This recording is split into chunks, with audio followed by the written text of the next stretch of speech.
Hi viewers. నిన్న OG cinema చూశాను కదా, ఓజస్ గంభీర ఒరిజినల్ గ్యాంగ్స్టర్. ఆ సినిమా తాలూకు ఇంకా వైబ్రేషన్ అలాగే ఉంది నాకైతే ఇప్పటికి.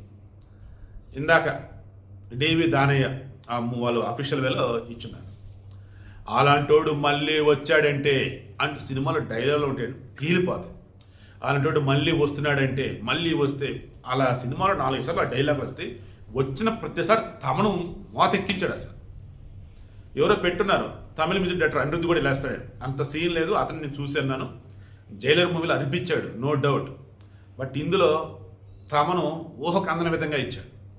సో అందుకే ఏమంటానంటే నిన్న చెప్పింది మరలా చెప్తాను. తమనే ఈ సినిమాకి ఫస్ట్ హీరో, సెకండ్ అన్నప్పుడు సుజిత్, థర్డ్ వచ్చేసి మన పవన్ కళ్యాణ్. అందుకే నేను చెప్పాను కర్త కర్మ క్రియ అన్నట్టు. కర్త వచ్చేసి సుజిత్, కర్మ వచ్చేసేమో తమను, క్రియ వచ్చేసి పవన్ కళ్యాణ్. ఓవరాల్ ముగ్గురు కలగలిపి కొట్టినాడు బంపర్ హిట్. ఎలాగంటే బాహుబలి ఏంటి, త్రిబుల్ ఆర్ ఏంటి, దేవర ఏంటి, పుష్ప ఏంటి, రీసెంట్ టైమ్స్లో వచ్చినట్టు కలికి ఏంటి, ఇలా సినిమా రికార్డులు ఫస్ట్ డే కలెక్షన్ మొత్తం కూడా తుడిచిపెట్టేసింది ఈ ఓజీ. చాలా చోట్ల, అన్ని చోట్ల చాలా చోట్ల ఓవరాల్ ఫస్ట్ డే కలెక్షన్ వచ్చేసి 154 కోట్ల రూపాయలు ఫస్ట్ డే. ఈరోజు సెకండ్ డే ఫ్రైడే, రేపు third day Saturday, fourth day Sunday. ఈ 4 రోజులలో ఈజీగా 500 కోట్లు క్రాస్ అయిపోయింది. అయితే హిందీ బెల్ట్లో వీళ్ళు ఒక తప్పు చేశారు.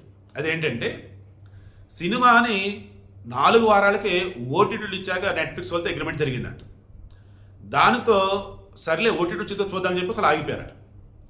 మొన్న వచ్చినటువంటి కూలీ సినిమా ఉంది, అది 8 వారాలకు ఓటీటీలో అగ్రిమెంట్ చేసుకున్నారు. దాంతో ఆ సినిమా చూశారు.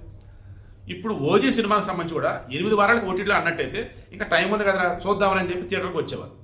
హిందీ బెల్ట్లో కూడా సినిమా కనుక సరైనగా థియేటర్లో పెడితే అన్ని చిన్న చిన్న థియేటర్లు వచ్చినాయంట, మల్టీప్లెక్స్ లేవలేదంట. సరైన థియేటర్ కనుక ఓజీ గట్ట పట్టడితే కలెక్షన్ ఓచకోత కోసాయి. ఇప్పుడైనా ఏం లే, ఒక ఓవర్సీస్లోనే ఫస్ట్ డేనే 42 కోట్లు దాదాపు వచ్చాయి. నైజీరియాలో ఇప్పటికీ ఎవరికి అంత రీతిలో భారీ కలెక్షన్స్ వచ్చినాయి. ఇక థియేటర్ సంబంధించి థియేటర్ హక్కులను కొంటారు కదా, ప్రీ రిలీజ్ బిజినెస్ జరిగింది కదా, అందులో సగం దాదాపు నేను ఒక్కరోజు రికవర్ అయిపోయిందట. ఇవాళ రేపట్లో మొత్తం డబ్బులు వచ్చేసిన ఆదివారం నుంచి మొత్తం లాభాలే లాభాలు. సో పవన్ కళ్యాణ్ సినిమా ఫ్లాప్ అయితేనే థియేటర్ హౌస్ఫుల్ అవుతాయి.